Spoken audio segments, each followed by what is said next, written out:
আকাশচুম্বী জনপ্রিয় এক ভাইরাল ঘটনা, এই জন্য বলছি। ডাক্তার সাঈদ পাকিস্তানের মধ্যে শ্রেষ্ঠ একজন ডাক্তার, ক্যান্সারের উপর গবেষণা করে সবচাইতে বড় ডিগ্রি ধারণ করেছেন। কানাডায় গিয়ে গবেষণা করেছেন, অনেক বড় ডিগ্রি অর্জন করেছেন। দেশ বিদেশে তার সুনাম সুখ্যাতি ছড়িয়ে পড়েছে। সুনাম সুখ্যাতি ছড়িয়ে পড়ার পর প্রধানমন্ত্রী ডাক্তার সাঈদের জন্য সংবর্ধনা অনুষ্ঠান করবেন, এজন্য বিশাল বড় এক রাষ্ট্রীয় সম্মানের ব্যবস্থা করেছেন। সুবহানাল্লাহ। বিমানে ওঠার পরে বিমান চলা শুরু করলো। কিছু দূর যাওয়ার পরে ডাক্তার সাঈদের কানে অ্যালার্ম বেজে উঠল, সম্মানিত বিমানের যাত্রীবৃন্দ, আমাদের বিমানের যান্ত্রিক ত্রুটি দেখা দিয়েছে, খুব শীঘ্রই সামনের একটি এয়ারপোর্টে আমাদের বিমান ল্যান্ড করতে যাচ্ছি, সিট বেল্টগুলো খুব শক্তভাবে বেঁধে নেন। ডাক্তার সাঈদ আল্লাহর কাছে দোয়া করতেছে, আল্লাহ আপনি একটা সহি কোনো পদ্ধতি বলে দেন, যেই সহি তরিকায় আমি তাড়াতাড়ি আমার দেশে চলে যাব। বিমান ল্যান্ড করে দিল। নামার পরে ডাক্তার সাঈদ দৌড়ে এয়ারপোর্টে চলে গেল। সেখানের কর্মকর্তাকে জিজ্ঞেস করলো, ভাই আমি তো যেতে হবে পাকিস্তান, কেমনে যাব? বলে, ভাই আপনি যেখান থেকে আসছেন সেখানেই চলে যেতে হবে, কারণ আগামী 16 ঘন্টার ভিতরে এই এয়ারপোর্ট থেকে পাকিস্তানে কোনো বিমান যাবে না। তো কেমনে যাব? বলে, আপনি যেই কানাডার যেই স্থান থেকে এসেছেন, যেই এয়ারপোর্ট থেকে এসেছেন, সেই এয়ারপোর্টে আপনি যেতে পারবেন। দ্রুতগামী একটা প্রাইভেট কার নেন, এই প্রাইভেট কারে করে আপনি তাড়াতাড়ি চলে যান। ডাক্তার সাঈদ দেরি করলেন না, তাড়াতাড়ি একটা প্রাইভেট কার নিলেন। একটা প্রাইভেট কার নেওয়ার পরে ডাক্তার সাঈদ এবার প্রাইভেট কার নিয়ে দ্রুত বেগে আগের স্থানে যাওয়ার চেষ্টা করতেছেন। একটু যাওয়ার পরে বিশাল বড় ঝড় তুফান শুরু হয়ে গেছে। এবার আল্লাহর কাছে দোয়া করতেছে, আল্লাহ সহজ করে দেন। প্রাইভেট কারের যে ড্রাইভার ছিল, ড্রাইভার এবার ডাক দিয়ে বলতেছে, হুজুর এত তীব্র ঝড় তুফান হচ্ছে, আমরা যদি সামনের দিকে অগ্রসর হই যেই কোনো মুহূর্তে আমরা দুর্ঘটনার শিকার হতে পারি। হুজুর আর 1 সেকেন্ডও সামনে যাওয়া যাবে না, কি করব? বলে, আশেপাশের কোনো স্থানে আমাদেরকে আশ্রয় নিতে হবে। ডাক্তার সাঈদ বললেন, আগে জীবন পরে সম্মান। খুঁজতে খুঁজতে ছোট্ট একটা কুঁড়ে ঘর পেলেন। ভিতরে নক করলেন যে ভিতরে কি কেউ আছেন? ভিতর থেকে জবাব আসলো, কে আপনারা?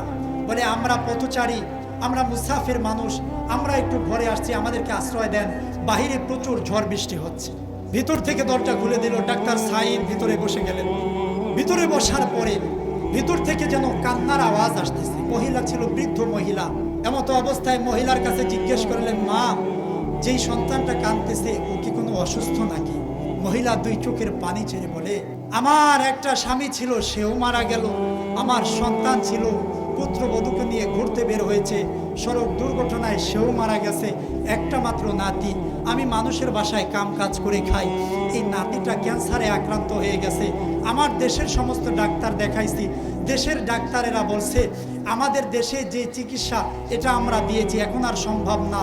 ক্যান্সারের উপর এইরকম গবেষণা করে বড় একজন ডাক্তার হয়েছেন, এই ডাক্তারকে যদি দেখাতে পারেন হয়তোবা সে সুস্থ হতে পারে। বাবারে, ওই ডাক্তারের নাম বলছে ডাক্তার সাঈদ।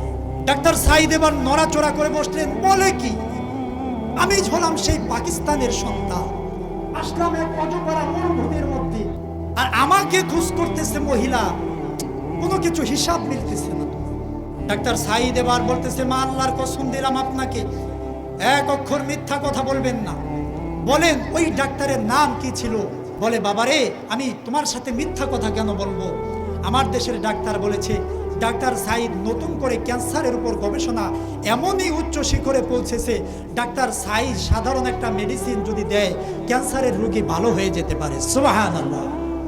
ডাক্তার সাঈদ বলে, মা আমি সেই পাকিস্তানের ডাক্তার, ডাক্তার সাঈদ, ওই সন্তানকে একটু নিয়ে আসেন, আমি দেখতে চাই। সন্তানকে নিয়ে আসা হলো। ডাক্তার সাঈদ দেখার পূর্বেই ওই মহিলাকে জিজ্ঞেস করলেন, মাগো আমি আপনার কাছে একটা জিনিস জানতে চাই, এই যে আমি এখানে আসলাম আপনি কি কোনো আমল করেছেন কিনা এটা আমাকে একটু জানায় দেন। বাবারে, আমার টাকা নাই, পয়সা নাই, কেমনে যাব পাকিস্তান? কোন লোকেশনে যাব? কোথায় গিয়ে বের করব? আল্লাহর কাছে প্রত্যেক দিন 2 রাকাত করে নফল নামাজ পড়েছি, আর আল্লাহর কাছে বলেছি, আল্লাহ আপনি আমাকে ডাক্তার সাঈদের কাছে আমার নাতিকে নেওয়ার ব্যবস্থা করে দেন। ডাক্তার সাঈদের 2 চোখ বেয়ে ঝরঝর করে পানি পড়তেছে। ডাক্তার সাঈদ ডাক দিয়ে বলতেছে, মাগো আমি এখন বুঝতেছি আমার বিমানের যান্ত্রিক ত্রুটি কেন দেখা দিয়েছে?